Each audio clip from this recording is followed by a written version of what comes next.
I went over to Borders. I picked up his book called Your First Year in Network Marketing. And my first week, I went through some tough times. I talked to all my friends and family. My very first day, in fact, I signed up in a coffee shop. And right after the presentation, I invited all my friends over to the coffee shop. I think I invited like 10 friends. And on the next day, none of them showed disappointed. In the street home, I saw that book on my desk. I started reading about midnight, about 12 midnight. And I'll read just one chapter. I think Jim is now... midnight. Hello, Dave? Yeah, Jim, you were cutting out there. So go on. I'll let you keep talking here for a second. Okay. I actually started reading that book 12 midnight after all my friends started flicking. And I read all the way up to 5 a.m. in the morning. And there's one thing that really caught my attention is in his first chapter, he talked about 95% of people who stick in their industry for longer than 10 years, 95% of them is going to make it 6 years above and achieve financial freedom. And that quote right there kept me in the industry for my first 3 years. I didn't have any results, but because of that quote right there, I never quit.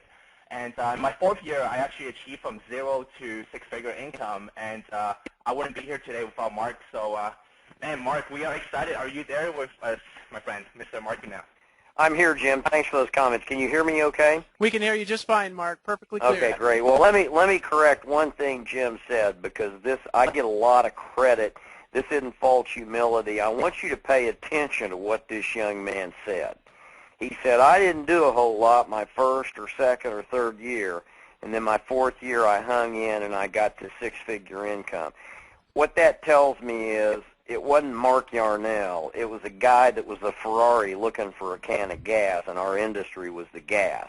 And I hear this over and over and over, and people are very kind to say, you know, I read something in your book, and it challenged me, or it motivated me, or it excited me. But then what they always add on to the end is the truth, and that is, so here's what I did, and here's how focused I was, and here's how long I did it. Make no mistake about it. The real winners in this business follow a strategic plan that I'm going to talk to you about tonight. Now, let me warn you about something right up front. And Dave, you know, bless his heart, he'll let me get by with anything. I said to Dave today, I said, are you okay with me just coming straight from the hip and giving these people some stuff that's going to be real provocative, as long as I believe it with my heart and guts? And he said, absolutely, Mark. You hold nothing back. You tell them the truth.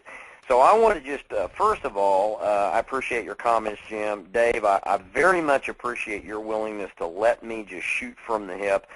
Ladies and gentlemen, I'm almost 60 years old. For 24 years, every morning, I've gotten out of bed and gone zippity-doo-dah and decided what I was going to do that day, because I've always had money and freedom. And that's the real key. You know, what network marketing has done for me, and the thing that's not talked about nearly enough, is it gave me the freedom to choose whatever I wanted to do. Now, there are a lot of you on this call that have dreams and goals and plans that you could achieve if you just had the money and freedom. Let me tell you what the most exciting thing about this profession is. It's not the money. It's not the airplanes or the, you know, or the Ferraris, and many of you will have those things. Don't get me wrong. It's the freedom to do whatever you want to do whenever you want to do it. Now, that's something nobody can take away from me. You know, I mean, people say, you made so many millions of dollars and wasn't that great. No, let me tell you what was great.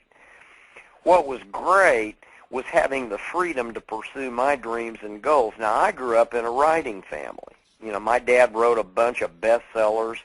He made his living as an author when I was growing up. My mom was a freelance editor for a number of large publishing companies. So I grew up in a literary family, and I wanted to be a writer.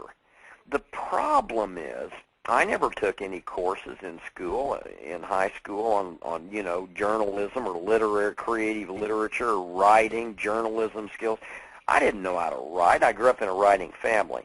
And when you become a writer, you got to realize it takes a lot of time. It takes a lot of freedom. It takes a lot of money to, you know, my first 39 articles that I submitted to magazines were all rejected. I got all those little slips that said, we're sorry. And then the 40th article got published. To be a writer to be a polo player, to be a jet boat racer.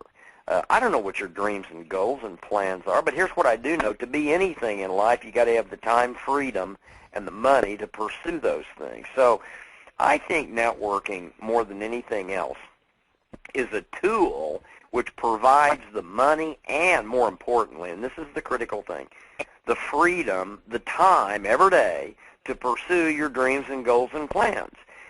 Tonight I want to talk to you, and you know, Dave's told you the title. I want to talk to you about the age-old question, how do you get to $100,000 a month in a year or less? Now, there are a lot of people who don't like to hear this, a lot of regulators who say, Yarnell, you shouldn't talk about those big numbers like that because not everybody does it. Well, I think that's stupid. The truth is, it'd be like if I was a basketball player and I was going to try out, you know, say 10 years ago for the Chicago Bulls, and the coach brought me in out of college, and he was trying to recruit me, and he said, now, Mark, I know you want to play in the NBA, and I know you want to be great. You see that guy sitting down at the end of the bench? His name is Philip Stillwell, and he's never played 1 minute, but, you know, Philip has made the team. He sits on the bench every game. He practices pretty hard, and we pay him $200,000 a year.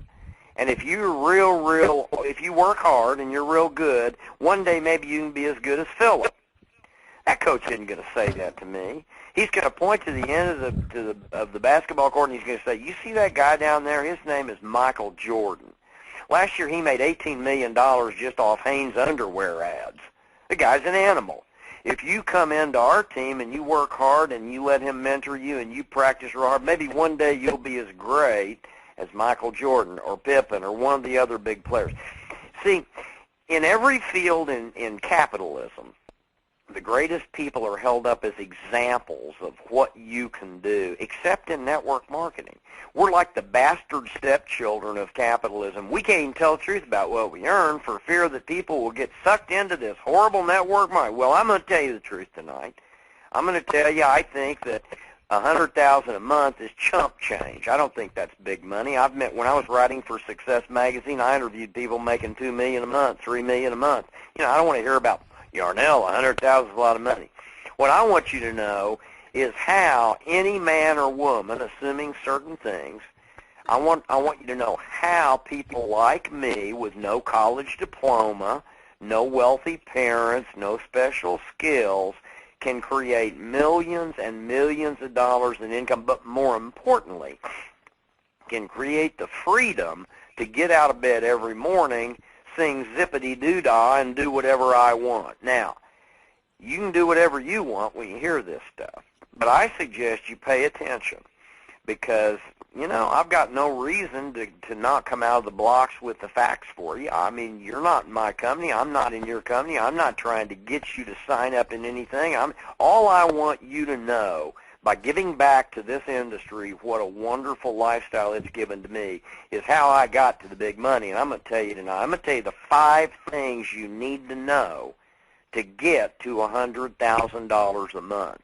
Now, what you do with this stuff is all up to you. Number 1, it's what I call the core value match. You got to ask yourself this question. Would you recruit your mama into the deal you're in? Is this so credible, so decent, so realistic that you'd bring mama into the deal even if mama was kind of sick and didn't have a lot of money? If mama was dependent on you, if mama was still alive for some of you, mine isn't, but if yours were, would you bring your mama in? Because let me tell you something. This number 1 point is very critical. If your core values do not match the company you're in, you will sabotage yourself eventually, and you will be a result of unintended consequences. In other words, if you don't believe in what you're doing, eventually at an unconscious level, you will take steps to sabotage yourself right before you get to the big money. People like Jim get to the big money in under 4 years or 5 years, largely because their core values match the company they're ultimately in where they make that big money. So just understand something.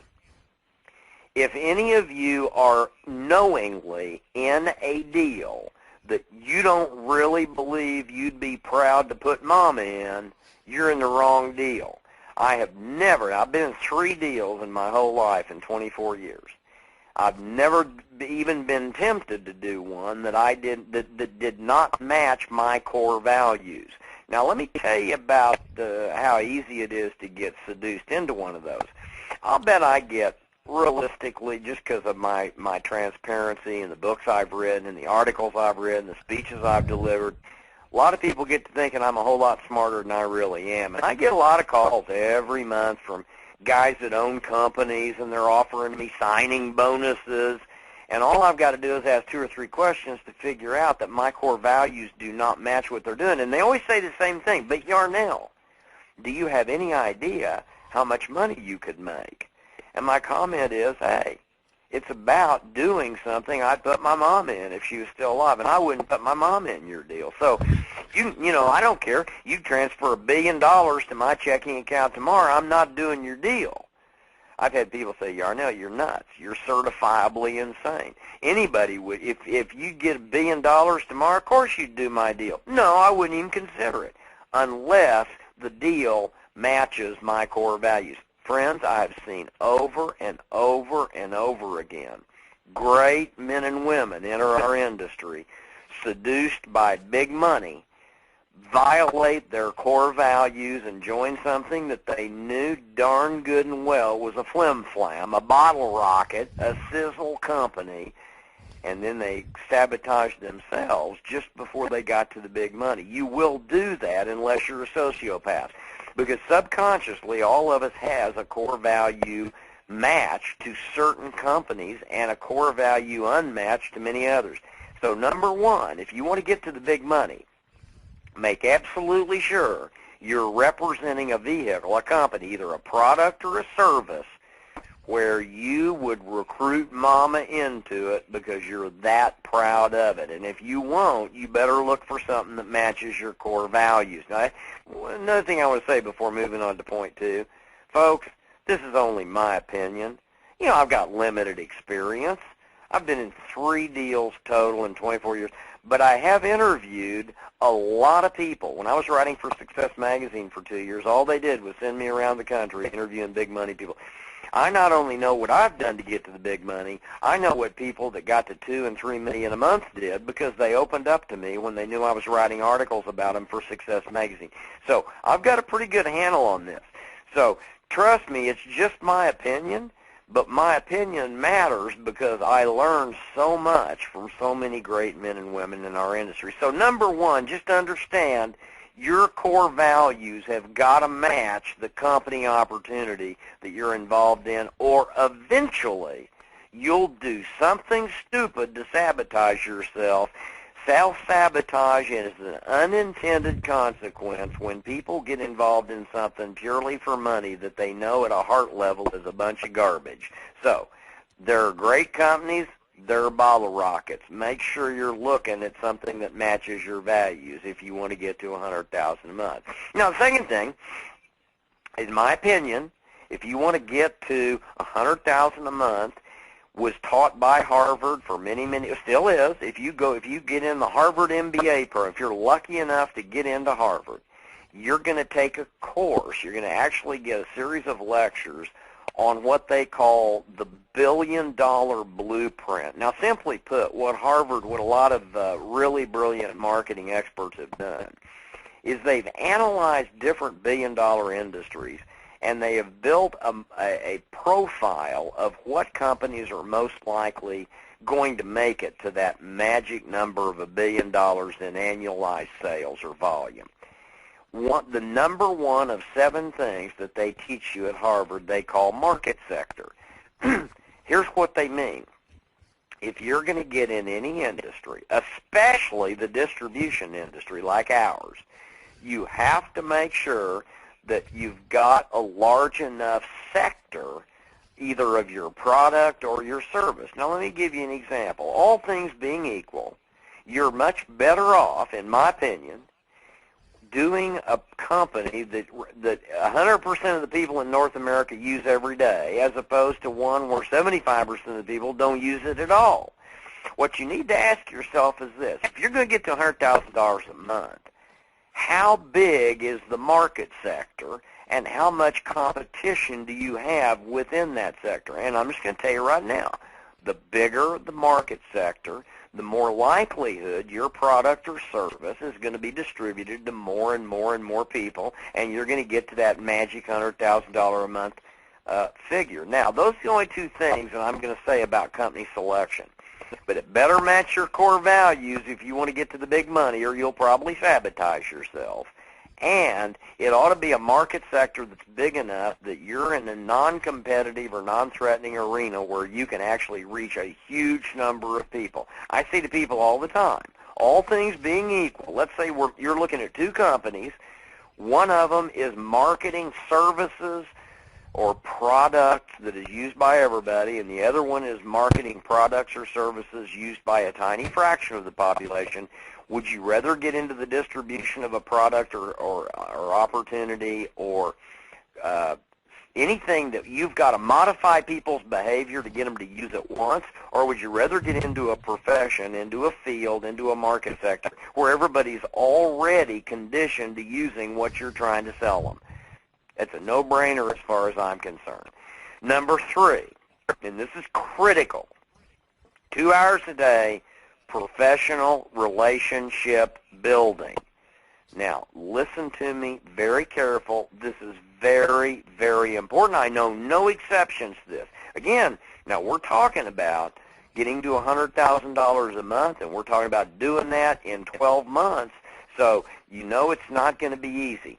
You have got to work 2 hours a day in professional relationship building. Now, what do I mean by that? What I mean is, out of 24 hours, you do whatever you want with 22 of them. What I want you to do is I want you to realize that you're only paid to do 2 things in network marketing. Now, you may be in a different company. You may be in something brand new I've never heard of from, Bangladesh or Zimbabwe or some obscure third world country that's just launched a new MLM model I don't even know about. But as far as I know, network marketing pays you to do 2 things. 1, recruit. 2, retail. That's it. Period. End of the story. Now, listen to me carefully. 2 hours a day, that means you've got to be into professional relationship building. Now, what do I mean by professional? What I mean is, well, let me make it so that it doesn't appear to be a disparaging comment. When Tiger Woods was the last year he was an amateur, Tiger Woods didn't make anything. The first year he turned pro, he made $18 million. Now the question is, what was the difference? He went to the driving ranges often. He actually played in one less tournament his first pro year than he did his last amateur year. He didn't make anything as an amateur, but he made $18 million the first year he turned pro. What's the difference? He was professional. He was playing in pro tournaments. Now, if the difference between an amateur and a professional is, an amateur doesn't get paid, a professional does. Now, use a little common sense here. If network marketing pays you to do 2 things, only 2, recruit and retail a product or service, then anything else is amateur. That doesn't mean in a disparaging way that you're some kind of amateur. I don't mean it's not a put down. It's just that amateurs don't get paid. So here's what I know. If Mark Yarnell is watching Oprah, he's an amateur. If Mark Yarnell is surfing the net, looking at other deals, he's an amateur. If Mark Yarnell is playing pool, he's an amateur. If Mark Yarnell is recruiting or retailing, he's a professional. So listen to me carefully. You want to get to the big, big, big money? Number 3, work 2 hours a day as a professional relationship builder. In other words, do your very best to communicate in some manner with prospects, either for your opportunity or the product or service you're selling, at least 2 hours a day. Now, you decide how you want to do it. There are a lot of people on this call who are very, very exceptional at technology communication. They can build professional relationships using the Internet. Great. 2 hours a day. Don't be jacking around doing anything else online. Don't be tweeting and Twittering and Facebooking and all that stuff. You got 22 hours to get into your social network and talk about, who did what last weekend at the big party. 2 hours a day, you need to get involved in professional relationship building online. If you use the phone, 2 hours a day, you need to be calling other human beings in another location and talking to them about your opportunity or your product or your service. If you do meetings, 2 hours a day, you better be doing it. If you go walk around and talk to people and hand out DVDs, you better go walking around 2 hours a day. Here's all I'm asking you to do. 2 hours a day, professional relationship building. Use whatever vehicle you want. Doesn't matter. But during those 2 hours, you're focused on only two things, recruiting and retailing. Because, ladies and gentlemen, listen to me carefully. That's all you're paid to do. That's all you're paid to do. You're not paid to listen to whining downline people. You're not paid to try to drag losers across the finish line. You're not paid to talk to your upline. You're not paid to sit and listen to CDs about how to build the business. You're not paid to watch, surf the net and look for new deals in prospecting. You are paid to recruit and retail. Please do that 2 hours a day if you want to get to $100,000 a month. And the good news is you only got to do that 5 days a week. And that brings me to point 4. You have to decide to get to $100,000 a month whether you're going to follow a 1, a 2, or a 3-year plan. Now, here's the difference. It's all just a numbers game. It sounds easy rolling off my tongue, but it's very hard work. I mean, listen to me carefully. If you're going to do $100,000 a month in most companies in 1 year, you're going to have to talk to 30 people a day, 5 days a week. We'll just call it we'll call it a 20-day month. If you're going to do it in 2 years, you're going to have to build professional relationships with 20 people a day in some capacity. And if you want to do it in 3 years, you're going to have to do 10 a day. There is no substitute. You can't go down to 5 a day and do it in 4 years. That isn't going to work. It's the law of diminishing returns. So let's pretend for a moment that you want to get to $100,000 a month and you want to do that in 1 year. That means 2 hours a day, your objective is to do everything in your power 20 days a month to talk to 30 people. Now, people say, Yarnell, 30 people a day? That's impossible. How would I do that? Well, I'm going to get to that in a moment. But basically, all you're doing is driving people to information. There are several steps in this industry. The first one is exposure. You don't want to sell them the farm in the very first conversation. And I'll get to that in a minute when I get to point 5. But in point 4, you got to remember, if you want to get to $100,000 a month, you got to talk to 30 people a day, 20 days a month, and I'm going to give you worst case scenario. That's 600 people. Let's assume 95% of them just don't do squat. They don't sign up. They don't use your service. They don't use your product. That's worst case scenario. In today's world, you've got 80 million baby boomers who are broke and hooped, and you've got 85 million Generation Yers who have no idea what to do except run around on skateboards with backwards ball caps. They're starving to death. They're wanting a job. They're wanting a profession. There's never been a higher percentage of young, aggressive people who deserve to prosper and old, tired people who've played by the rules and wound up with no 401k in the history of planet Earth. It's never happened in the richest country in the world. So you want to talk to 30 of them a day. You want to drive them to the information, maybe spend 2 minutes at the most with 30 people. I can talk to 30 people in 2 hours if I waste time with several of them. So on a 20-day month, that's 600 people. If 570 of them, which 95%, don't do anything, I can promise you 30 of them will. Now, not all of them will become distributors. Some of them will just want your product or they'll just want your service. But a lot of them will become distributors. Now, let's go again. Worst case scenario. That means at the end of a month, you've got 30 people by talking to 600. 570 didn't do anything. Now most of you are going to do better than that. I'm giving you worst case scenario to be fair here. Out of that 30, let's say 29 of them quit. What that means is, if you do that for 12 months, at the end of the year, you've got 12 frontline winners. It is impossible, or if you're in a binary, 12 winners anywhere. I don't care where you put them. Here's the point. If 6 of them quit, I've never seen a company with 6 monsters and great networkers busting it where you'd make under $120,000 a month. I've never seen one. Now, I'm sure there are some comp plans that don't reward you effectively, but on a normal 45 to 55% payout with reasonable levels or reasonable balancing of 2 legs, whatever the pay plan, if you've got 6 monster distributors in your organization, it's impossible not to earn that kind of money. But notice what we're talking about here, and I'm keeping it very, very realistic.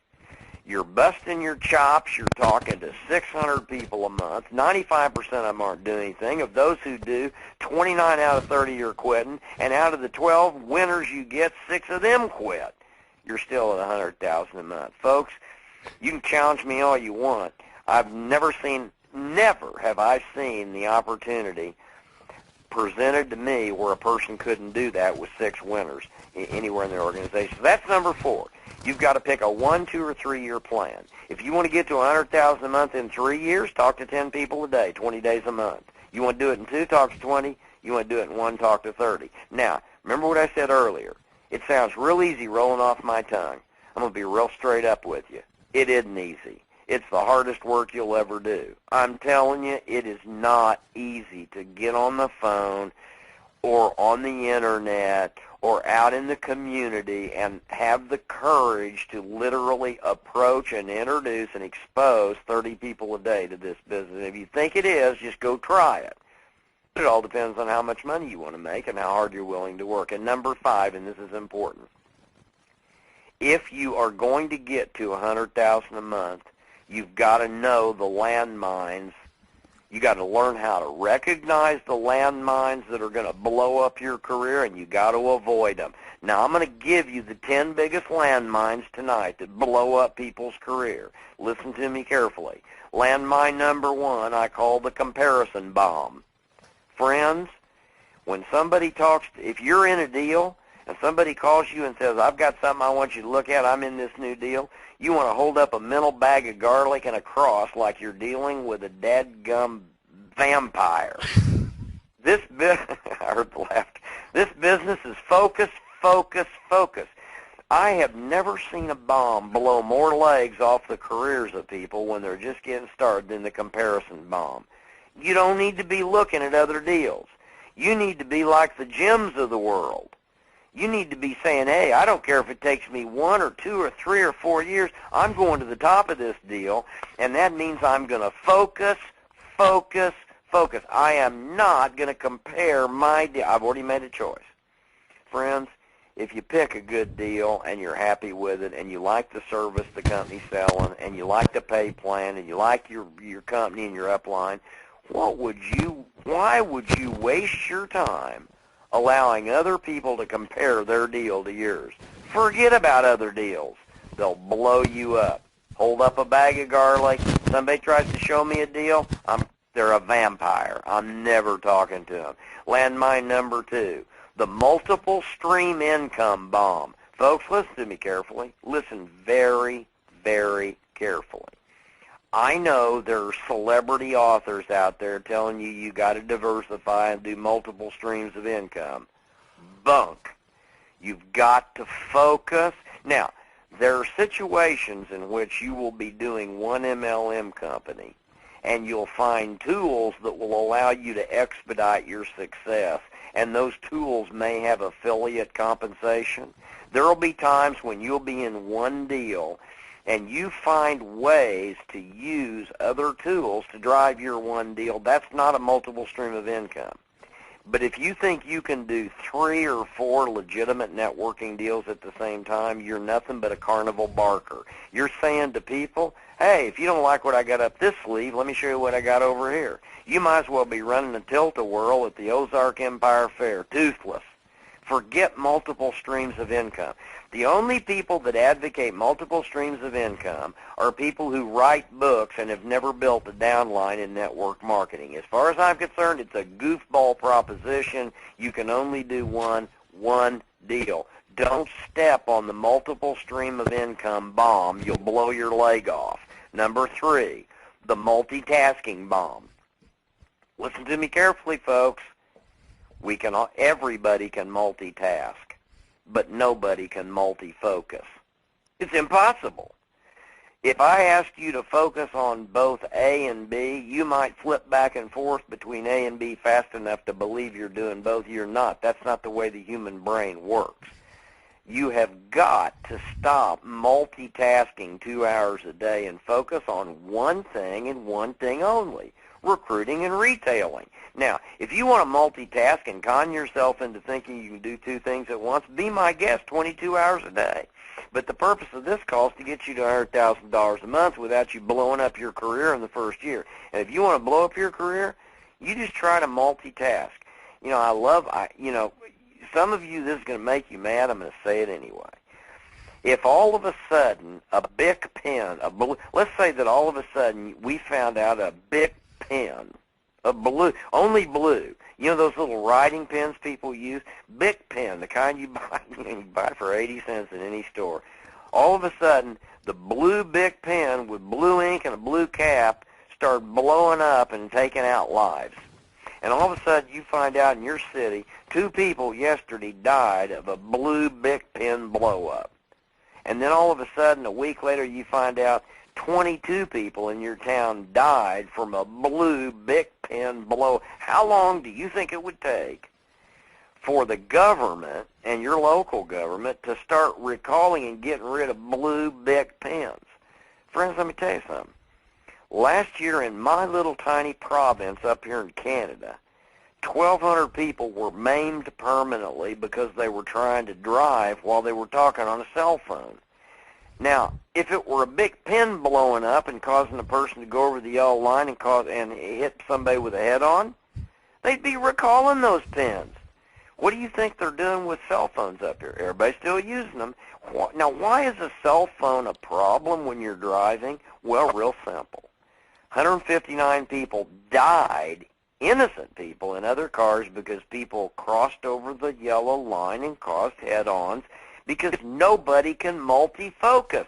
You can multitask. I mean, you can put on lipstick and eat your burger and talk on your phone and tweet your friend. You can tweet Larry King while you're driving down the street at 60, and I understand Larry loves tweeting. But here's the deal. Too many people are dying. Don't try to multitask in network marketing. Just do one deal 2 hours a day, and that deal is recruiting and retailing. Number 4 is the banker bomb. You want to have your business explode before you know what hits you? Loan people the money to buy the starter kit. You know, I tell people are always asking me, Yarnell, you've made so much money. I'll tell you what, if you'll just finance me in this deal and you'll bring me in, you'll buy the kit, watch my smoke. I'm a genius. I'm great. I've built deals I've been in 20 deals and I've built them all. If you'll just give me the money for a kit, I say, you know what, I made a deal with my banker. I won't loan money if he won't do MLM. We cut a deal. So listen to me, folks. I've given up $17,000 over my 24-year career. Not one of those people ever made it. Not one of them ever paid me a penny back. I'm not whining. This industry's been real good to me, but I just decided something. I'm going to warn people early on. Forget the banker bomb. It'll blow up. Nobody will give you your money back, and none of them will make it. People value the kit at what they pay for it, which is zero if you loan them money. The 5th bomb I call the product expert bomb. The more technically oriented you become to your product or service, the more you're going to baffle people who you should be trying to get into the business. Let me tell you something. When I was in Nu Skin, I was with Nu Skin 13 years, still love that company with all my heart. You know, I sold my downline, but what a company. Blake Roney, Steve Lund, Craig Bryson, Craig Tilton, Claire McDermott, those people were so fair to me, so honest, so decent. They were always honest. They never screwed around me. But I decided when I got to $60,000 a month that I needed to become a product expert. Now, they had a little product that used to stimulate hair growth. It's called Nutriol. So I called over to Italy to the Cuomo, Italy, to Krinos Labs, because I wanted to become, I thought, man, I am brilliant. I'm making so much money. I better learn how this works. And so I learned exactly how it worked. And so I'd stand up in front of a crowd of people, and I'd dazzle them with my product expertise. I'd say, I'd explain to them exactly how Krinos was able to to fractionate the mucopolysaccharides to exactly the right molecular structure so it could penetrate to the very papilla of the hair follicle and stimulate and vasodilate growth. And I'd have dermatologists in the audience shaking their head. They didn't know what I was talking about. The more you know about products and services, the more you might think you're dazzling people. You're not. You don't have to be a product or a comp plan expert to work. The more expert you become, the less likely you're going to be spending your time doing what you're paid to do, which is recruit and retail. Now, you need to know something about your product and company, but don't become an expert. That's a bunch of garbage. The sixth bomb is the friends and family bomb. I got news for you. Your friends and family are not a market to be. If you look up the word market in the dictionary, it'll say a group of people to be sold or exploited. Your friends and family are not a group of people to be exploited. They're going to join you in your deal like rats going off a sinking ship when you get your first big check. You don't need to do a Hulk Hogan smackdown on Aunt Mildred the first week. They can't wait to get involved once you start making big money. Most of us can count our close friends and family on 2 hands and 2 toes. 2 feet. Why run off the people we love the most when they're going to join us as fast as they can when we get to the big money? Save your friends and family for later. Your warm market is people who will warm up to you when they find out you've got something in common with them. So, in my case, I just got the list of all the paraglide pilots in North America, 33,000 of them. I can't remember now. I never got through half of them before I was making $1 million a year. So, I mean, basically, and I just call them. I'm a paraglide pilot. Hey, it's Mark Yarnell. Hey, Dave, it's Mark Yarnell. I'm a paraglide pilot up here in British Columbia. Are you still flying? Yeah, I am, David said. Wow, that's great. Listen, before we go any further, Dave, I want to know what kind of wing you're flying and all. Grab a pen. I found a way for paraglide pilots to make $50,000 a month and fly 5 days a week. You got to be kidding. I mean, these people didn't reject me. They loved the fact that I was a paraglide pilot like them. I had instant rapport with them, and I bought those names for pennies. So listen to me carefully. Forget the friends and family bomb. Don't step on they're not a market to be. Well, you're going to get all them anyway. Don't Hulk Hogan your Aunt Mildred. Number 7 is the networking bomb.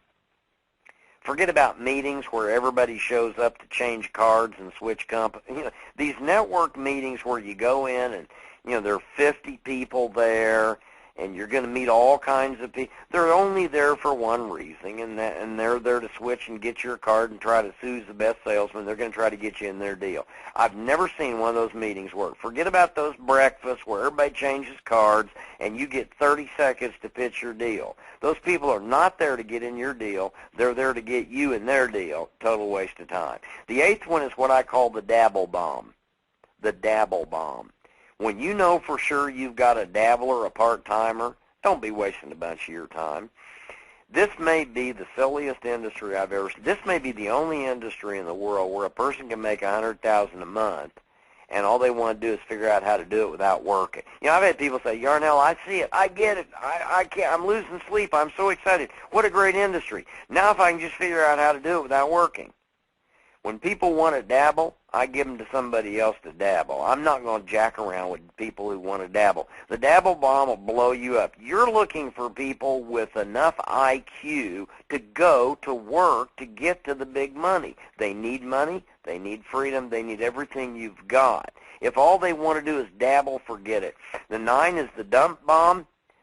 Do not dump all your information on a prospect the first time you talk to them. Just expose them to a little bit of information to tweak their enthusiasm. When they come back to you, that's when you do the presentation. The dump bomb will blow you up because people will say, well, that sounds real interesting, Dave. Tell me a little bit about your company. And you're sucked into it, and you start giving them a presentation in the very first approach. You dump the whole farm on them in the first 5 minutes. I'm going to tell you what they're going to do. They're going to go home, and they're going to Google your company. They're going to go, aha, I knew it. It's one of those pyramid schemes. I've got an aunt with a garage full of soap, and they're gone. So don't dump on them in the very beginning. Just expose them to information that's calculated to get them excited. And then number 10 is the shortcut bomb. If you hear nothing else I say tonight, please hear this. You heard how Jim eloquently launched this entire webinar tonight. He said, I didn't do squat my first year, my second, my third, and then my fourth, I got to a six-figure income. Now, I'll be honest with you. It took Jim a little longer than it needed to. But I so admire a man of his stature, a guy who will work that hard that many years because he sees the payoff at the end of the tunnel. Friends, there are no shortcuts. This is hard work, and it's worth it. But the good news is, full-time's 2 hours a day, 5 days a week, if you do it right. So, geez, boy, you know, I cannot believe Unmuted. these webinars go by. There's more I could tell you. I do want to, well, I'll tell you later. Dave, back to you in case anybody's got any questions. That's about all I know. I didn't mean to kickstart my mouth, but believe it or not, I have some other stuff I could have said. But I'm going to flip it back to you in case Hey, no, we got Mark, some if you got other stuff to say, you're welcome to say it. If anything on your mind in particular? Well, I'd rather answer questions because Okay. I've dumped a lot of stuff out there tonight, and I'm sure somebody's got some questions they want to ask. Well, that was awesome, first off. Well, one thing that I want you to mention, Mark, for everybody on the call, Mark has got a book coming out here over the next, is it coming out in the next month, Mark? Yeah, people are actually already ordering it. So they can review. If you like what you heard tonight, just go check out the website, the Lotus Code. Now, I'm not trying to, you know, if you didn't like what you heard tonight, don't even waste your time. But I've worked really, really hard on this, Dave. It's called the Lotus Code, and it is basically a 2,500-year-old theory of how to create radical attainment. It's been hidden in plain sight for 2,500 years. You can check out the information. Just go to thelotuscode.com. And that's, by the way, that's Lotus Code, like the car, first car I bought when I got rich, Lotus. So it's the Lotus code, CODE.com. And all it is a book, you know. But it's a book with 2 CDs, and I think it's the best work I've done. I appreciate you guys saying nice things about my other book. This is my seminal work, and I'm pretty excited about it. Well, I am excited about it, too. And just everybody on the call, I've been following Mark Yarnell for years. I think every book that he's ever written, I've bought. I think all the courses that he's released, I've bought. And they've helped me a ton. And he does things, his style and my style are a little bit different, but it's the same philosophy. It's talking to lots of people. It's building lots of relationships. And I am absolutely, let me tell everybody on this call, I'm going to be one of the first people to have this book when it comes out. I'm going to hop right on there and buy it. It's going to be awesome. Mark, do you know how much that's going to be when it comes out? Oh, I don't know, $20, $25. It's not. I mean, it's not going to be a big pop. I'll tell you what got me excited about it. Okay. I actually delivered a lecture, and a guy from Disney heard it. One of the animators that did The Lion King won the Academy Award for that. And this guy and another lady called and said, you know, we like that. Would you consider putting that in the book? Nobody's heard this stuff. This guy was one of the guys behind The Secret. And this group of people had promoted The Secret to this $500 million phenomenon. They said, you know, the one thing you're saying here is you're taking people beyond this notion that they just have to sit and think, that really, you know, even Napoleon, you know, Think and Grow Rich, it took him 3 years to get that book in. And so you can't, there's some steps between right thoughts and proper words and visualization. And you've captured it. We got to tell people the truth. To get to attainment, it requires some other things, and you've encapsulated that. Would you consider doing a book? I wasn't even going to do it, and then these Disney people contacted me and said, this is much better than The Secret. Would you do it? And I said, yeah. So that's how this whole thing originated. Awesome. Well, I'm buying it, just so everybody knows. And we've got the website up here on the screen for everybody who's on the computer. You can see it, thelotuscode.com.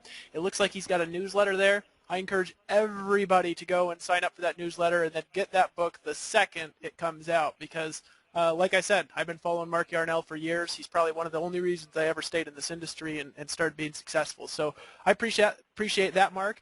And what we're going to do now, guys, is 2 things. Number 1, I want to invite everybody to leave who's got to run, who's got to get back to your family or whatever. Mark's actually he's going to be courteous enough here to answer some of your questions. It's pretty rare that you get a chance to ask questions to somebody who's made $30 million in this industry. And next week, I just want to announce we have a call with another gentleman who's going to be coming on, who's actually put he hasn't done this himself, but he has been able to pull together teams and build teams with over 900,000 people total since he's been involved in network marketing. Everybody on call, just kind of keep your eyes out. I'll send that email out here in a couple of days so you're all notified. You're going to want to be on next week's call. And so, Mark, without any further ado, Kenny, are you on the line? Jim? Yeah, I'm here. Okay, I'm Kenny, do you want to start pulling up questions? Sure, we can do that. Let me see if we have anybody. Let's see here. We have somebody that raised their hand. Do you want me to pull them out? Yeah, absolutely. Hey, By the John, way, hi. I'll You be there, on that John? call. Hello. Yeah, I'm here. It's John Rothstein with you. First off, I'd like to thank both Jim, David, and Kenny for putting this call together. Awesome job. And Mark, wow, what a trip to be able to speak to you. I just bought your book yesterday, and great stuff that you put out to us today. And it reminds me, I'm less than a year into network marketing, and I'm not making a lot of money. But it reminds me of when I first left California to go work on Wall Street. They didn't pay me a lot of money when I started there, but I didn't quit, and eventually it started to click, and I made some cash. So looking forward to your book. I just want to say thank you so much. Awesome stuff. Thank you so much. I appreciate that kind comment. Muted.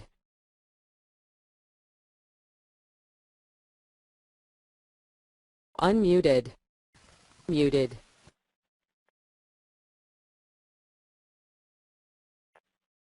Unmuted. Kenny, I don't know if you're muting us out here, but I keep getting muted out. So let's go ahead. No, that was I accidentally hit the wrong button. Sorry about that, guys. Hey, no problem, my friend. And so, My guys, fault there. I went to mute John out, and I accidentally hit the wrong button, but no problem. We got. Let's see if we can bring on the next person here. Give me 1 second. Shava, can you hear us? Shava, you're live. We can't hear you. Shava, if you could call back in on a phone, we'll be able to hear you if you call in on a phone. Everybody who's got a computer and you're talking through your speakers, if you don't have a microphone on your computer, we can't actually hear you when you start talking. And so there's a phone number. If you go down to audio mode, you can click Use Telephone, and if you call back in on that number that they give you right there, we'll be able to hear you on the call. So, Shava, we're going to go ahead and move on to the next person. Let's bring on Christopher Key. Christopher, can you hear me okay? Once again, Christopher, call back on a phone. I'm going to go ahead and see if anybody is called in on an actual telephone here, and we'll bring them on. And if not, Hey, Kenny, David, there's a good question here. Okay. There's a good question for Mark here. Mark, the question from Jeff, and Jeff's question is, what is your thoughts on technology and duplication today, 11 years after your first year in network marketing? Hello, Mark, are you still there? I think we might have lost him. Hello, Mark, are you there? Here. I don't see him on, David. Yeah, let me really quick. I'm going to see if I can three-way him back in. Hold on just 1 second.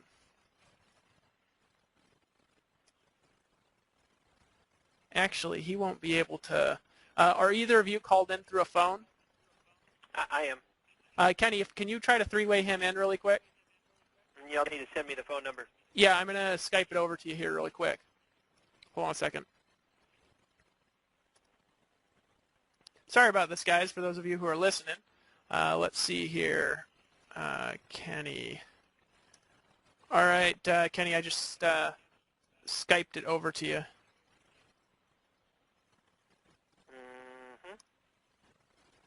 I didn't see it come through. It should pop up over in a second. Oh, there we go. All right, give me a second. I'm going to call him.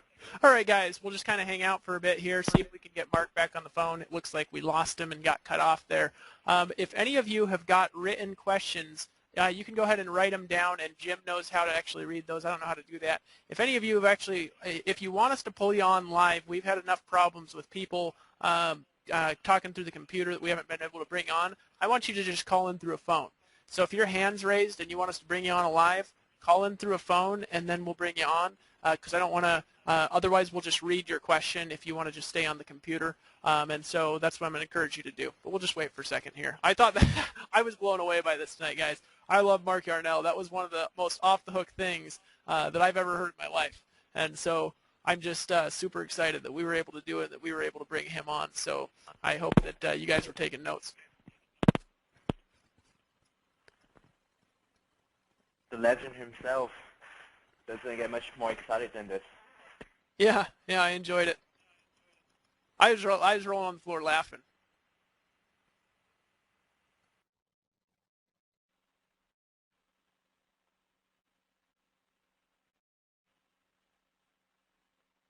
Unmuted. Yeah, we did.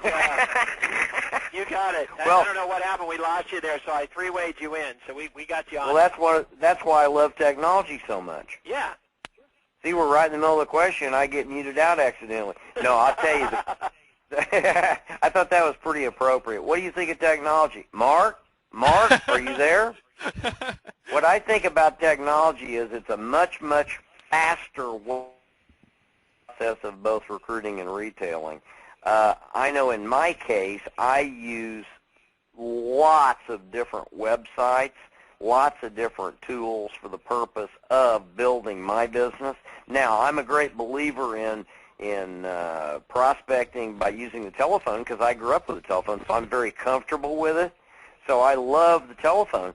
But I've also found that when I get people that I'm building relationships with, there's nothing more wonderful than today's technology as far as expediting information to them. When I get into this business, I didn't even own a fax machine. Long distance was 50 cents a minute. So basically all you could do was build locally by walking around handing out VH.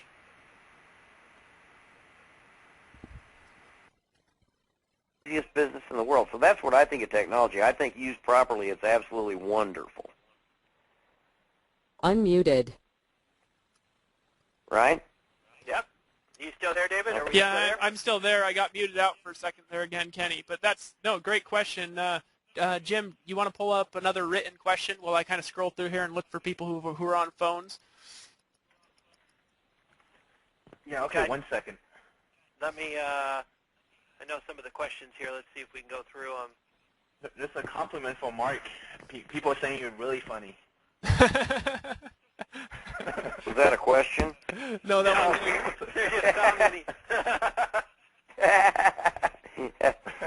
Well, it's a funny business. You know, you got to realize we're in the business of jacking with people. You know, the thing that's fun about our business is you got to think of yourself as a seed planter. Your whole goal is to plant seeds in people's brains that are going to germinate later and give them all kinds of trouble. Most poor souls lead lives of quiet desperation.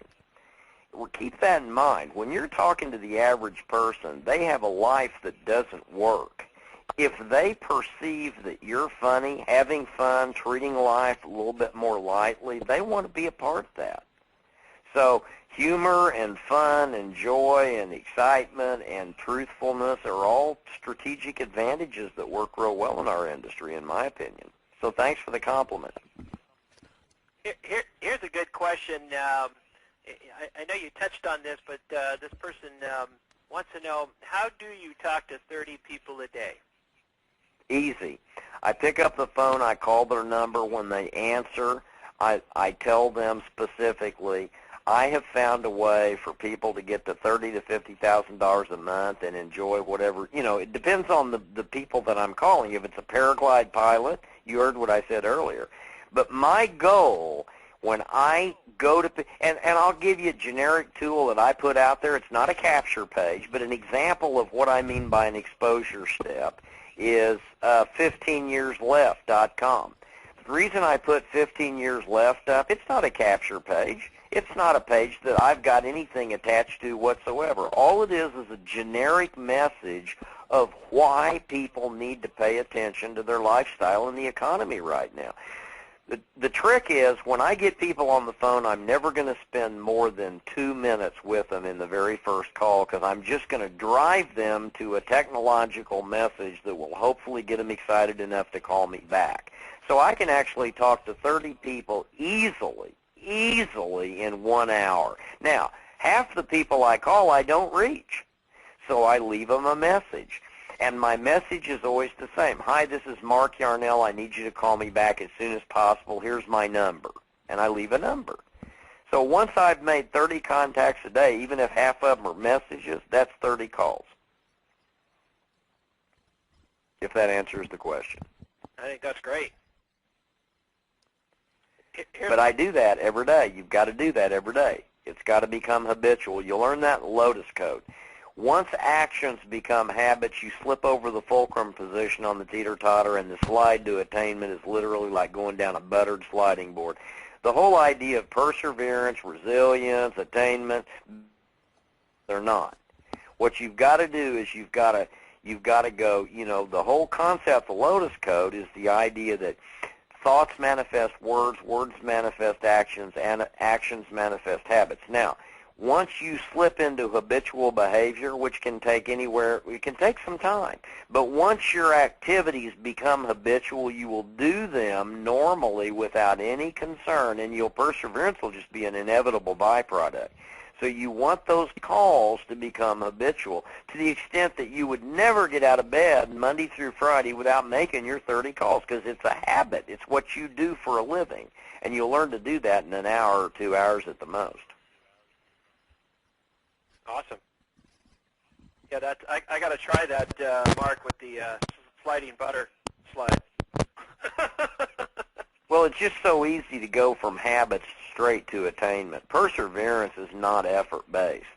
Once you get to the place where your actions are habitual and you're actually approaching 30 people a day, I don't care how you do it, and that becomes habitual, it'll become a way of life that you'll never do away with. It's just habitual, and you'll slide right into attainment. Well, that kind of leads us to our next question, which I think is a very appropriate question, and that is, how much time should one spend per day training their downline? Well, that depends on, the size of your downline. I think that until you've got a minimum of 400 people in your network, you can do it once a week. So what I say to people is, until you hit that magic number of 400 people in your downline, do a Saturday training and teach them the fundamentals each week. I mean, don't change it up on them. Give them the 5-step process. Teach them how to expose, present, validate, enroll, support their people. And so, as long as you can comfortably put 400 people on the Internet in a webinar or however you want to do it once a week, that's your training. Now, but the question, I know what you're really asking. My rule of thumb is, if you are calling me and you're actually working, I'm always here for you. So because most people don't call. So I'm always in a support mode. I might spend 30 minutes to 2 hours every single day just taking phone calls from people in my downline who have legitimate questions. And it's not so much training as it is just troubleshooting, helping them get through their first few months in the business. But I think if you're willing to do a 1-hour training every week, either on the Internet or on the telephone, that's plenty until you get up over 400 people. At that point, you need to divide it up and go into 2 training sessions a week. Now, that's just my opinion. That didn't make it right. That's just the way I do it. And what is your reasoning behind splitting that up at 400 people? Where did you come up with that magic number? Well, what happened, I found, is once I've used for a long time Eagle teleconferencing out in New York. Have you heard of Eagle? Oh, yeah. Yeah, I've used them only because I've had good luck with them over many, many, many years, and I kind of tend to stay with, I don't change horses in midstream, so they've been pretty good to me, and I've just discovered once I get up to the line capacity of 400, I can run into technical difficulty, so it's just because I use that particular phone service when I do training. And I've just found it's easier beyond 400 to divide it up. I think once you get up over 400, you can run into some kind of technical difficulties with teaching. There are a lot of reasons for that. That's just a number I've found. Great. Okay, let's see here. David or Jim, do you guys have a question? I'm going to go ahead and look through the rest of this. I'm actually going to try to bring on a guy that I think actually can talk through his computer pretty well. So let me see, Matthias, if I can get you on. Matthias, are you there? Yeah. Can you hear me? Yeah, I can hear you. What question do you got for Mark, Matthias? First of all, thank you, David, Kenny, and Jim, for putting on this awesome event. Mr. Yarnell, the question I have is, how much time did you spend on yourself daily for personal development? You know what, Matthias, that's probably one of the greatest questions I ever get, and I want to thank you for asking that.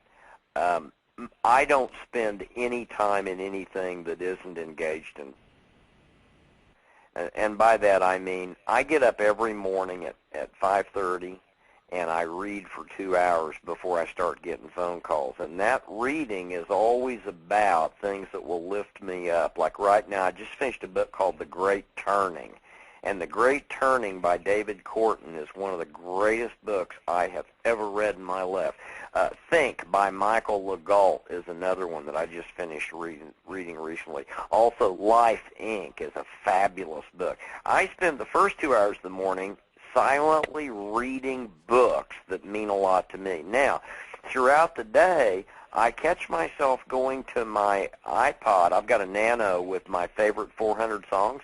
I have found uplifting for me. I love music, and I love to sit down periodically during the day and just kind of scroll through my Nano and listen to music that, you know, Born to Be Wild, stuff that as a kid I grew up with that really meant a lot to me. And so I use music, I read books, I never listen to anything unless it is uplifting.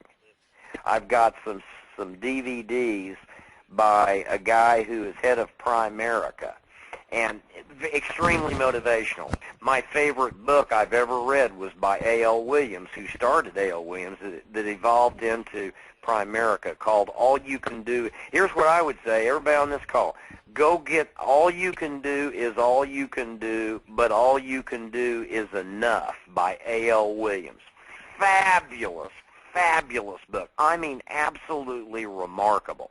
So, Matthias, the reason I appreciate that question is because I chose long ago, if it didn't uplift me, if it wasn't working on Mark Yarnell to make me better, I was not going to waste my time and energy and hours in a day going into swirling down the vortex of mediocrity.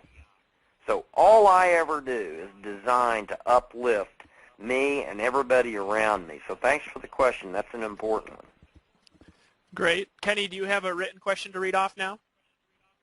I do. This is actually a very good one, actually. It says, they want to know, Mark, what are the 3 questions that you would ask a prospect to reach your core value match? You know, I never use that with prospects. In other words, what I'm saying to you all is I know that you people are Ferraris looking for a can of gas. You're choosing the greatest profession in the world because you want to be entrepreneurs, and network marketing is the greatest vehicle. I'll go to my grave believing that any other field is stupid. I'm dead serious about that. I don't use that with prospects. I just wanted all of you to know that if your core values don't line up with a company, you're probably going to sabotage yourself, because I've seen that happen over and over and over. I've seen people get drunk and run stop signs and end up committing manslaughter. I've seen people that are normally very passive, loving people pick a fight with their spouse and hit them and lose their kids in custody. I've seen people go through nightmare emotional problems. And I've just learned that over the years, if people are acting in ways that are just designed, are calculated to enrich them at the expense of violating their own personal morals and core values, without even knowing it, the unintended consequences, they will frequently commit actions that right before they make it to the big money, sabotage themselves. So I don't care about, basically I would never get in a company that was not core value based with an ethical owner that I knew was legitimate.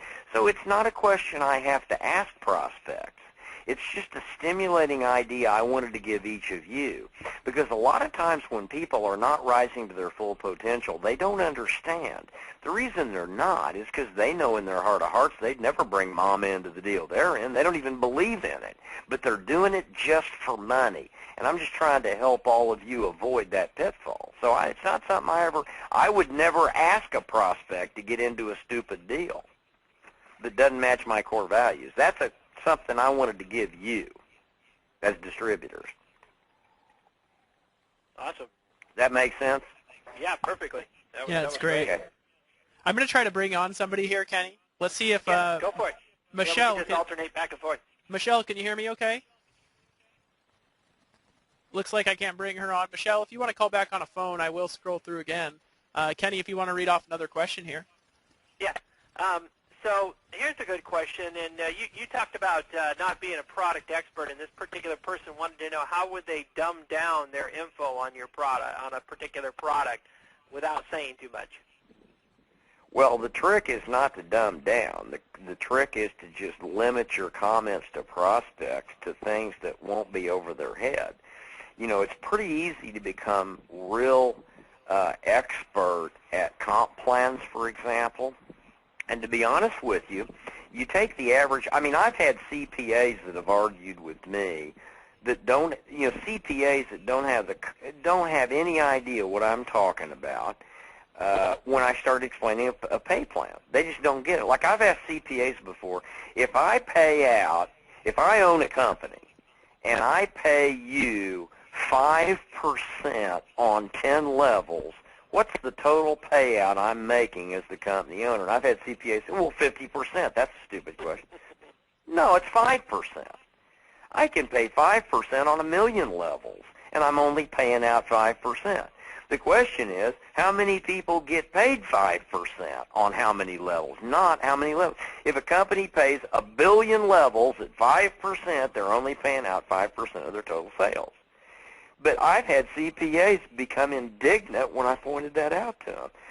Just little things about pay plans that you think are rational and make sense to you will be over the heads of the average person who's never done networking. Now, when you get into products, holy smoke and rockets.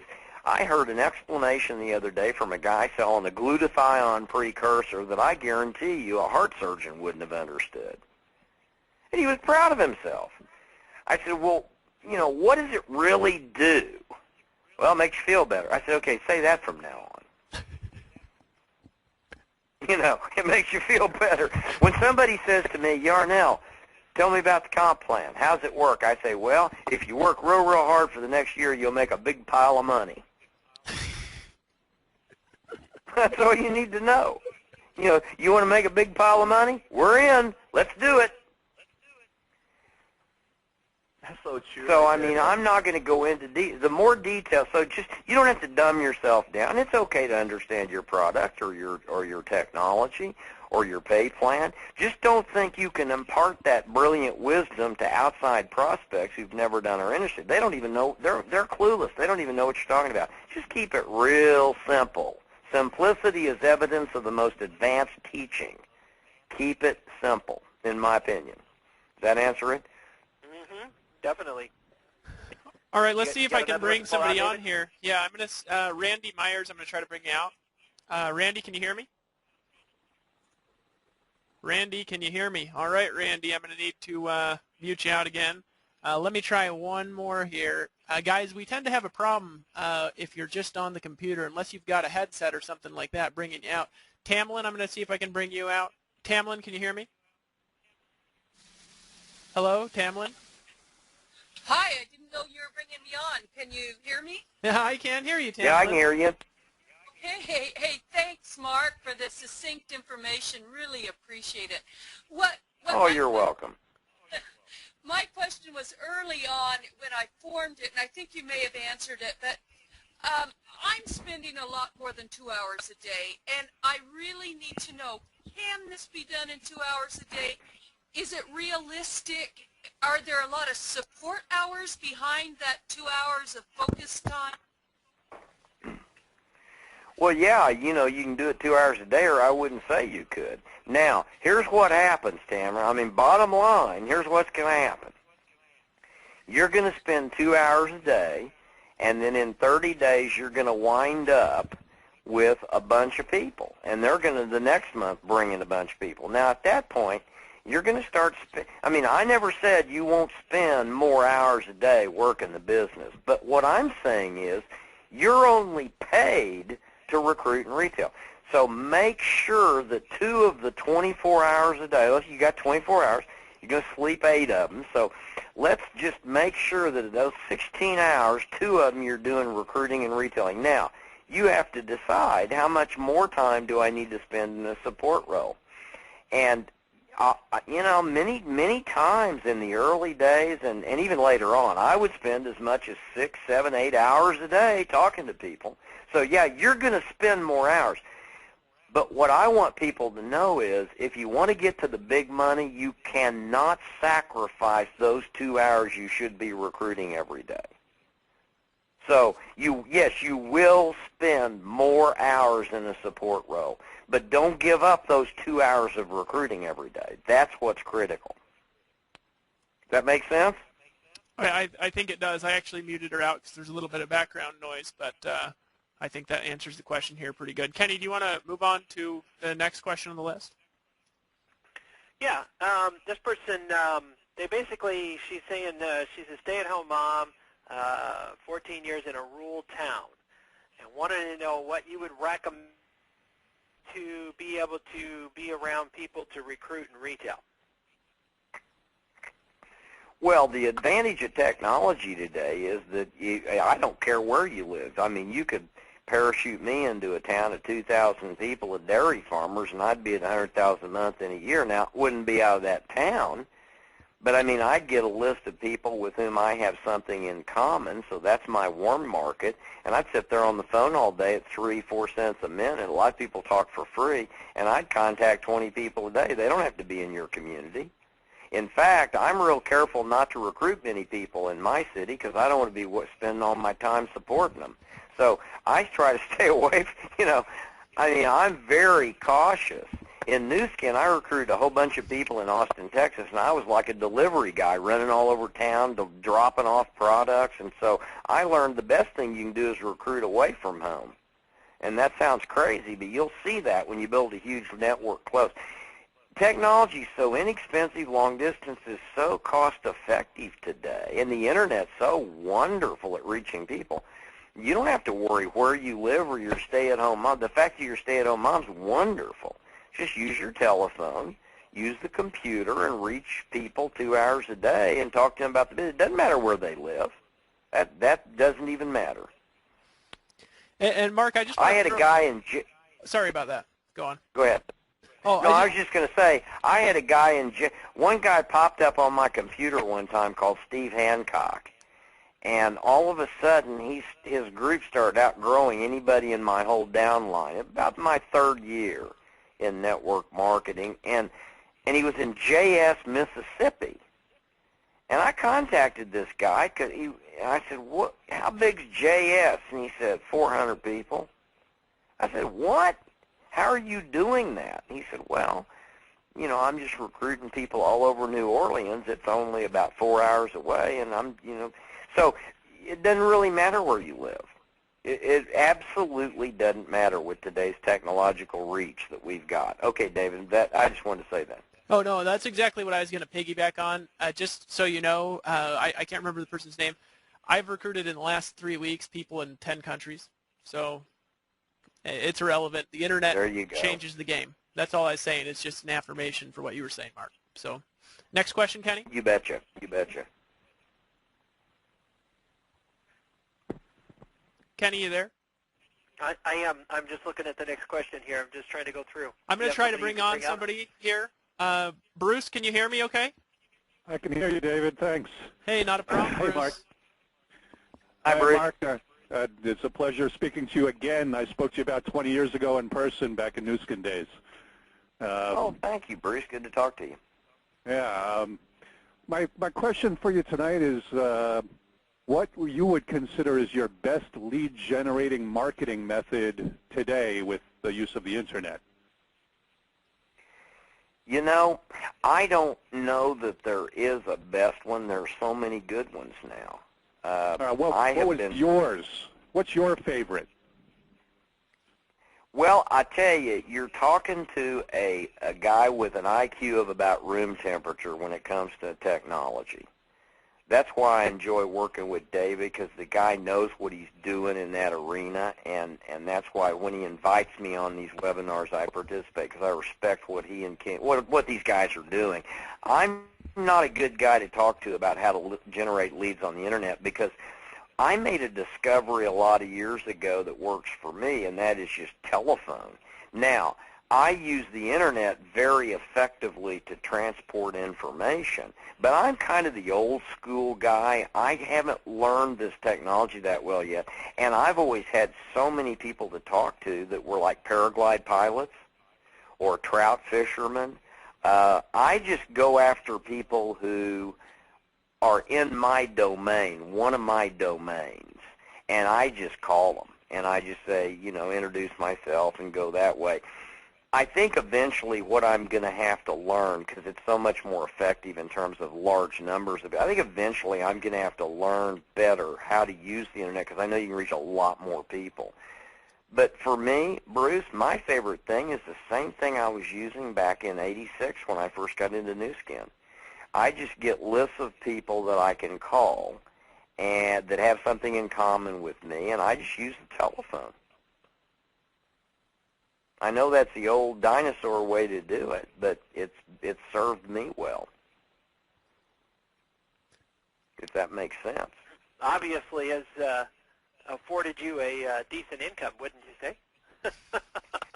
Well, and you know what it is, guys? I think every generation has tools that work effective for them. One of the mistakes I think older people make, and I can say this with intelligence and I can say it with experience because I'm older now, is we've got to be very cautious to pretend that the old garbage that we use is better than the new stuff, because it isn't. It's just that, you know, the older you get, the more of a comfort zone you find yourself in using technology. Now, what I've loved about the phone is it's cheapened so much to use. When I see my daughter, my daughter runs a software company. Her whole life is computer technology. She's brilliant. And she grew up with it. She knows stuff I don't know, just like Dave. Dave, you know so many things. You've coached me. I like to get information out. I'll say this about Dave, and in all fairness to him, and to be appreciative in public. Dave has unselfishly gone out of his way to teach my wife and teach me how best to blog. I've learned a lot, as has Valerie, from Dave. So for me, it's kind of like, I really admire you people who understand technology and use it, and I think it's an extremely cost-effective way to do network marketing. I'm just not as comfortable with it because I didn't grow up with it, if that makes sense. I think it makes a lot of sense. I think the biggest thing in network marketing, I've been on both sides of the fence, Mark, personally. I have done the old school way and the new school way, as they call it, or however you want to put it. And I think the biggest thing that I have learned in 17 years is that there's more ways to skin a cat, so to speak. And people just kind of need to find out what's comfortable for them and what works for them, and then focus on it, like you mentioned.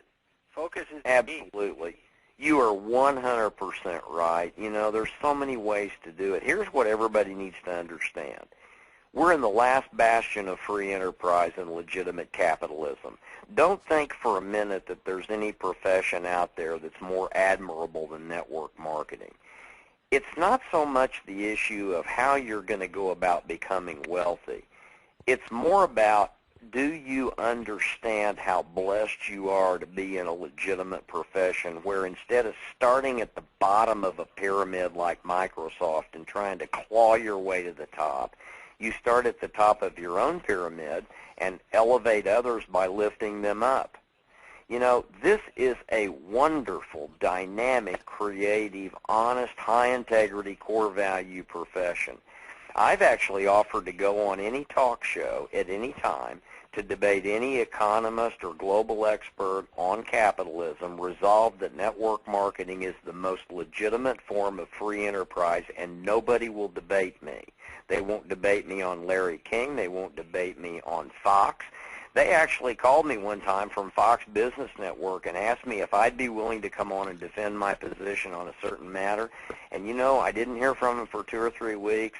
And when I did, the producer said, "I'm sorry, we couldn't find anybody willing to debate you." So it's not about how you're going to succeed in network marketing. It's about recognizing that you've been blessed with a very admirable profession about which you should never hang your head in shame, about which you should always be proud. And we have a responsibility to get the facts out to the masses and let them know that in this time of economic uncertainty, we have hope. We have opportunities. I've got friends who played by all the rules and became the millionaire next door. They saved. They bought real estate. They diversified their portfolios. They played by all the rules, and just in time for retirement, they got screwed by a system of capitalism made up of Bernie Madoffs. And I think it's sick.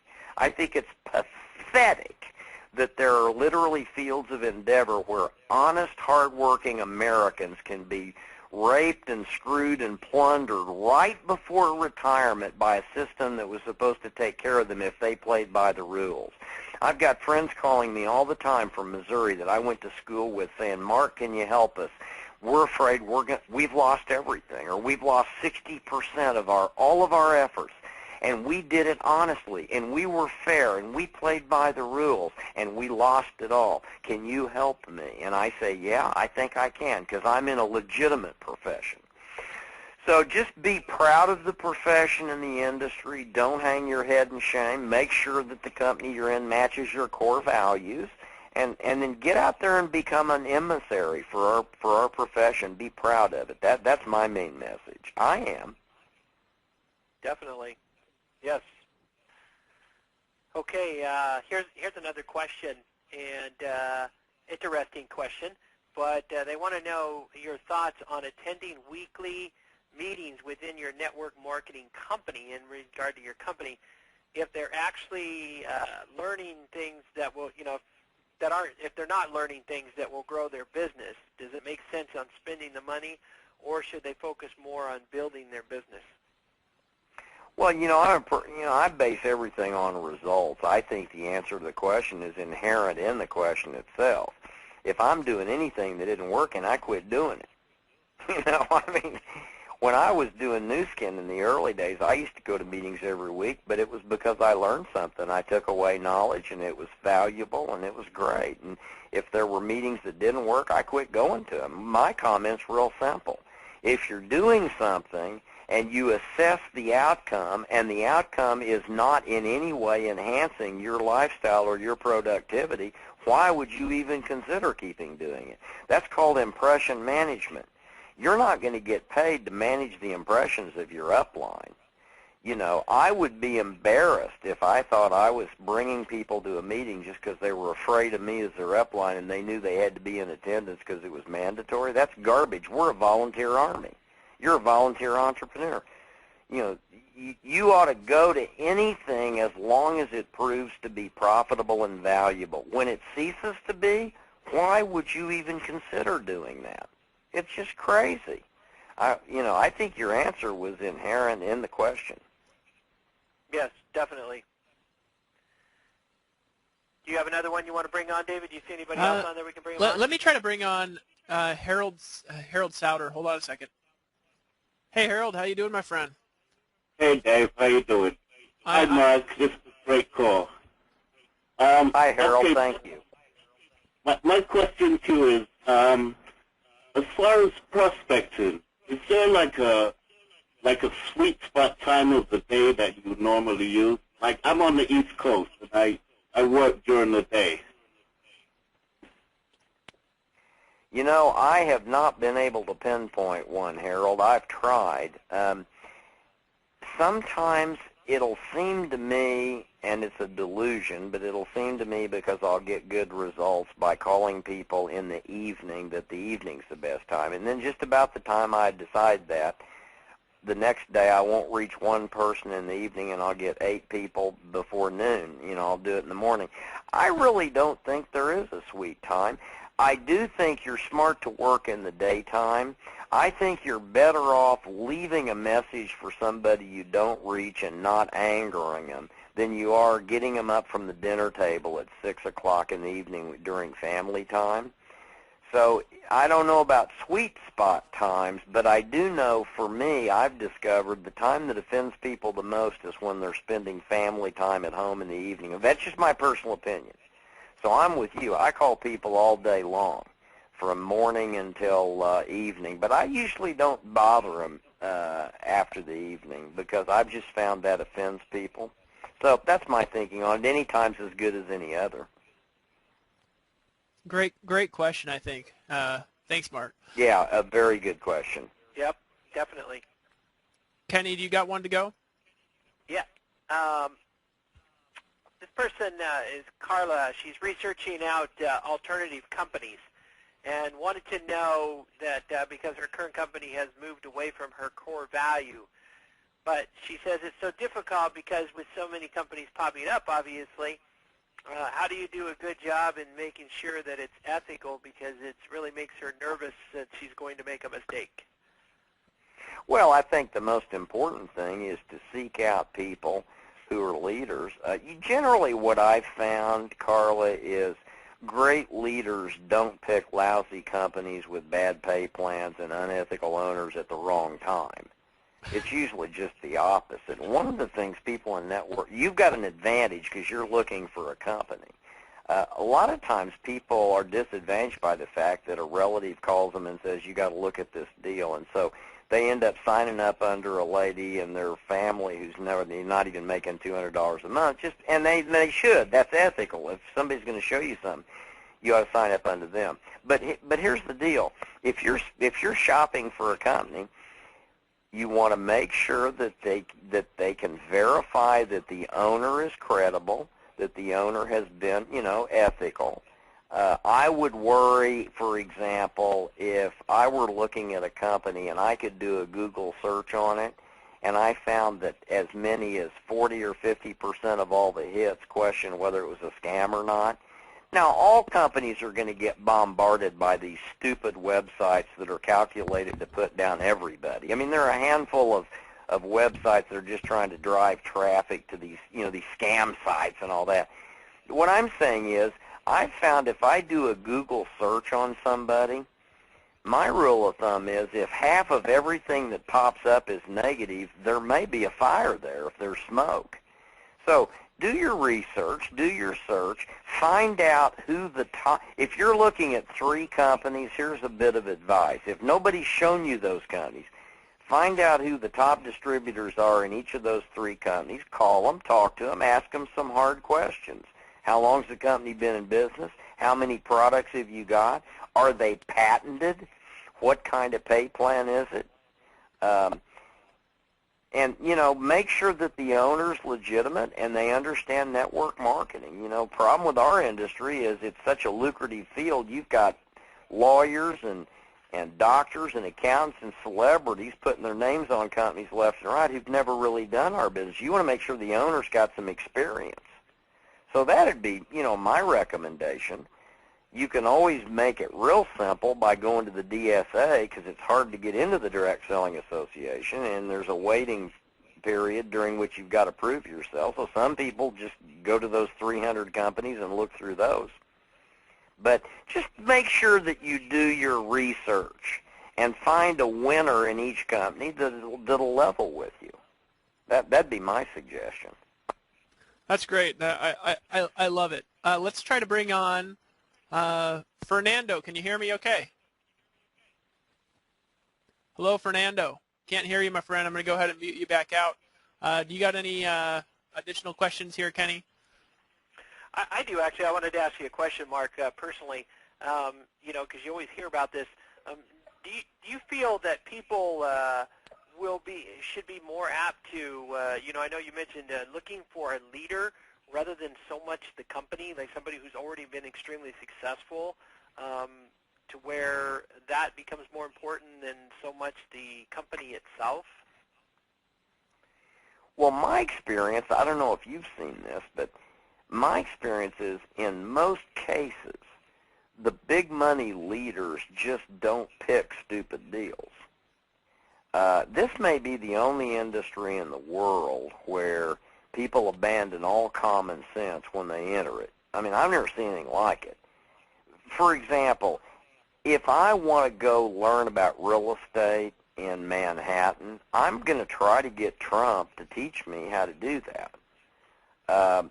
If I want to learn how to conservatively manage assets, I'm going to try to get as close to Warren Buffett as I can. I mean, you know, there are just certain leaders. If I want to learn quadrants of money management, I'm going to try to find out as much as I can from Kiyosaki's people.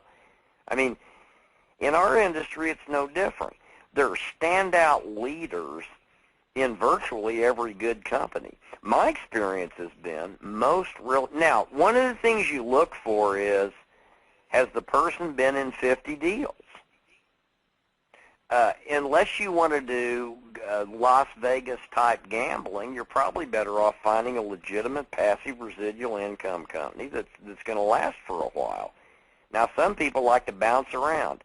But my experience is if you find somebody who has distinguished themselves in the industry, typically they're somebody that's good to talk to because they don't pick stupid companies. That's just my thinking on it.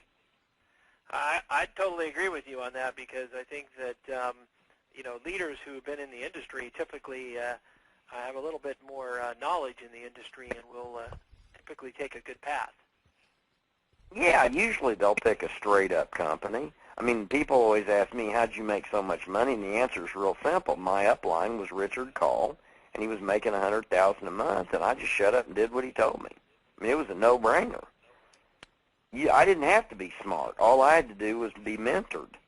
And that's kind of the way it is. So what I would say, don't go looking for a leader. Go looking for a company that has products or services that you're passionate about because that's going to serve you better than anything. Now, once you find that, do a little search and find out who's at the top of that company would be my suggestion. The only caveat to that is if somebody has shown you a deal and you like it, don't go shopping for sponsors. That's just totally unethical. If somebody's bringing you into a deal and you're excited about the deal, sign up under that person. They deserve to profit from your efforts.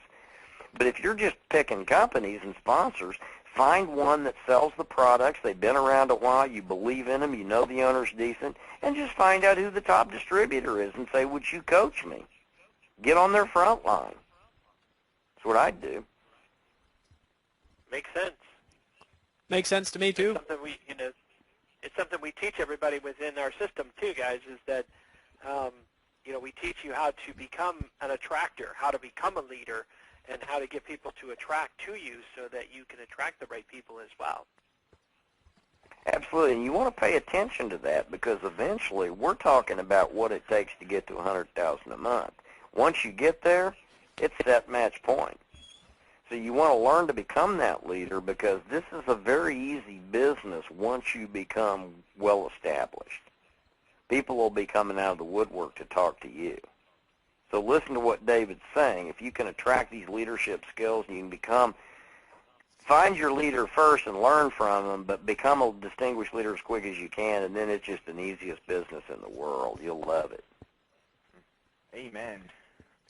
Oh, that's great. And Kenny, just so you know, everybody who's got their hands up, I've already tried them, and we can't get them on the line live. So if you want to read a couple more questions. Yeah, and I got to go to the bathroom anyway. I've been sitting down here talking and drinking ice water. Let's do this. So I got to go upstairs and take. Huh? Let's just let people go. You've been more than generous enough with your time. I certainly appreciate it here. And guys, this is what I'm going to encourage you to do. Mark has been incredibly generous, just coming on and not holding back. What he said here, I'm going to back it. Okay, he's just speaking the truth from a long line of experience and success in this industry. And you guys see everybody who's on your computer right now. Jim, I'm going to go ahead and switch the screen to me here really quick. Guys, you can see my screen here, hopefully, and I'm on Mark's site, thelotuscode.com. I know that I'm going to be one of the first people to have this book. Now, if you go to this site, on the upper right-hand side of the page, there's a little Buy Now button, okay? And here's what I'm going to do. This is $24.97 for this book.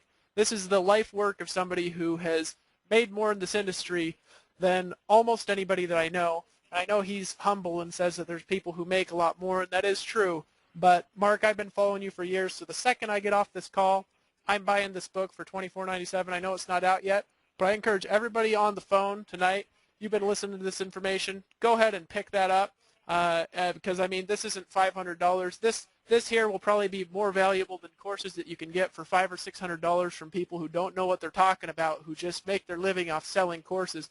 Mark's actually made his money in network marketing and didn't start writing books and selling courses until he was making $100,000 a month. Buy it. That's my encouragement to you guys. And next week, be here Monday night, 9 o'clock. You're all going to get an email about that information. You guys are going to be blown away by the gentleman that's going to come on that call as well. I'll see you then. And Mark, is there any final thoughts that you have for people before you head off?